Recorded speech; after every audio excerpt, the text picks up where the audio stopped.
Hi, welcome to the Market Alert for Tuesday, 1st of May 2018. So yesterday in the pound, price is trading above the previous day's close, which is Friday's, and then moving lower before finding some support and testing. You can see that with the blue bar there, and then starting to make its way back up.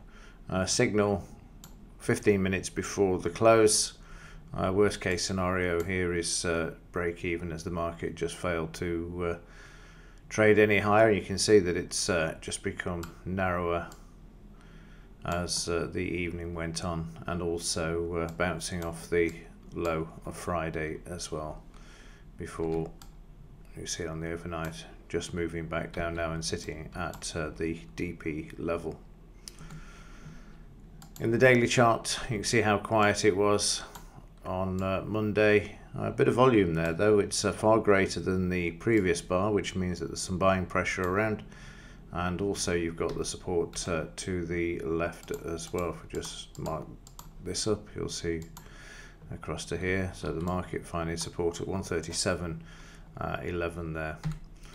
We have got a downtrend in place there. We are below the 20-day moving average, and we put in the 76% of the range of this bar yesterday. But at the moment, market's sideways and looking like they could test this level once more. So we'll keep an eye on that one during today. And speaking of today, we've got no European markets today. 1st of May, bank holiday. Ours is on Monday next.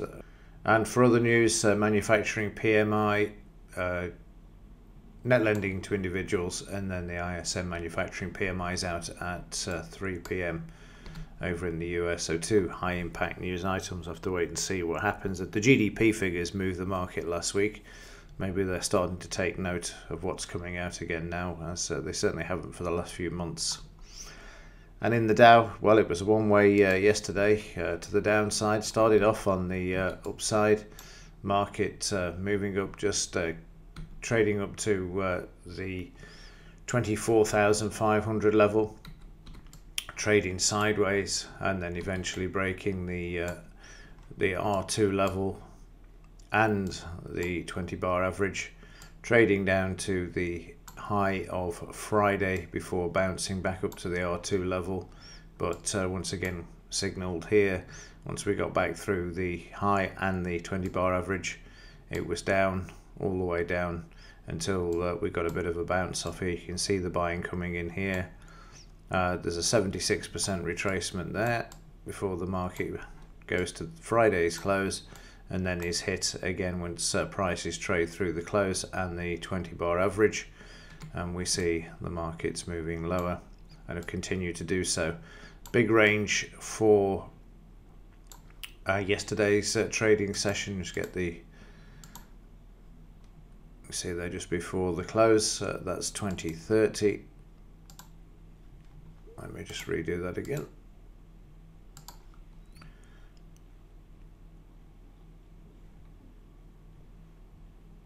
And there's 9 p.m, 346 points there, the market falling off during Monday's session there. In the daily chart, no big selling around for yesterday. Market also finding a bit of support at this 76% retracement as well, just coming back to there. The market did trade above the trend line in the morning, but was hit by the 24,466. This is why I draw these lines on. You can see how the market's trading between these. If you make a note of these or transfer them onto the smaller time frames, then you will be alerted at the time, and you can come back and cross-reference and see exactly why the market's doing what it's doing. They're great entry points, and also brilliant risk-reward areas as well. And again, if you use the pivot points in conjunction with the moving average and the PTP signals, it really is a great way to actually trade, because you're not trading emotionally, you're actually taking what you can actually see and applying the bigger picture, which we can see is bearish. There's no doubts about that. Since January, this market is now switching to the bearish side. Even the earnings aren't moving the market back to the upside at the moment, that's for certain.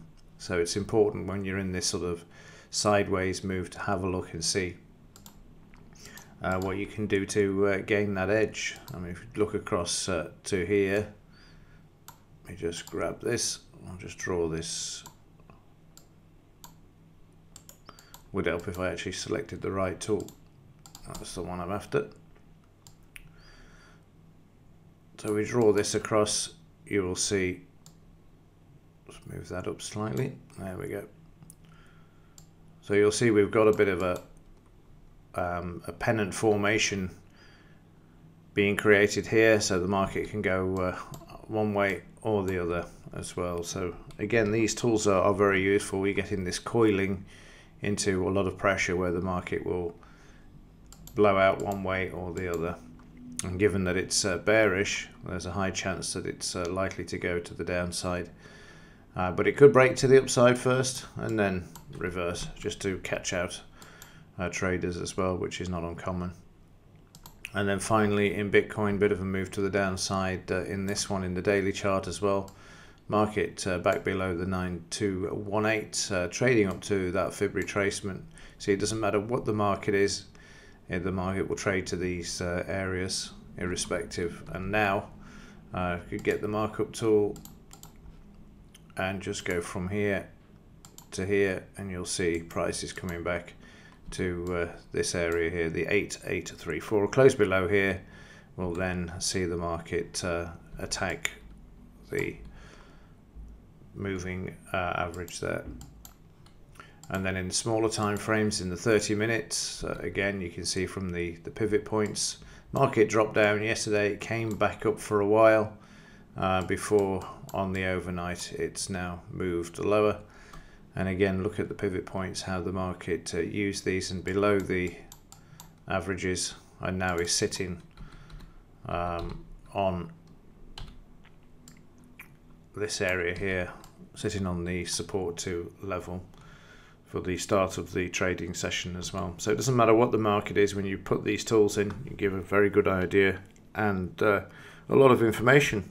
It just takes a moment or two just to sit and put it all together, but once you do, you'll see how valuable these tools are. I mean, yesterday, for example, you can see from here that once the trend was broken through here, the market then coming down, finding support here, finding resistance here, and then down we go. Stopped here and then stops here. So the great targets to actually use as well. Okay, that's it for this one. The European markets are closed. Could be a situation where the markets are fairly quiet, so be warned and be aware of it. Right, that'll do it. I will see you in tomorrow's. Thanks for watching.